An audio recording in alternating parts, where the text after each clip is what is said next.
Stuart Little's parents are fucking crazy. To be fair to them, they were clearly going through a challenging time at the start of that film.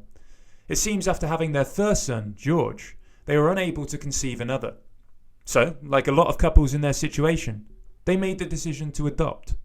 On the weekends, they arranged visits to a few orphanages, and George spent his time meeting a bunch of boys and girls, or potential brothers and sisters as he saw them.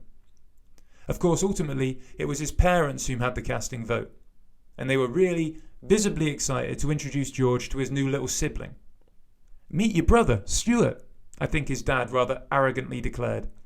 He had that look in his eyes that said, "If I say this is your brother, then it's your fucking brother." "What the hell is this?" George no doubt responded, because he was expecting to be introduced to a human, not a fucking mouse. Now, let's face it, the Littles backtracked on wanting a kid.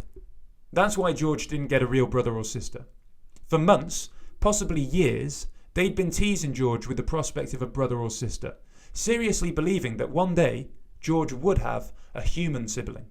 But at a point during this process, the Littles came to the conclusion that a second kid would probably push them below the poverty line. Of course, the Littles are proud people, so there was no way in hell they'd come clean to George about their financial situation.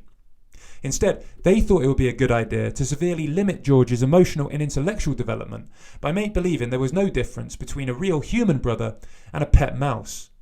They assured him, "Hey, Stuart is your brother, your little brother, who likes driving cars, flying planes, sailing boats and chasing chicks after his bedtime." Sure, their lie might have made life easier in the short term, but did they give any consideration to the long term?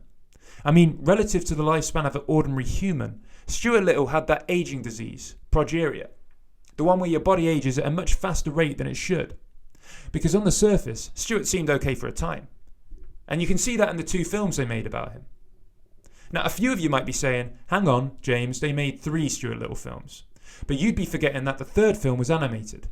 And can you guess why? It's because the actor playing young Stuart died after the 2nd one. And this is something that was totally overlooked in the films. The parents set their human son George up for a pretty depressing childhood. George couldn't have been much older than 5 when Stuart was adopted.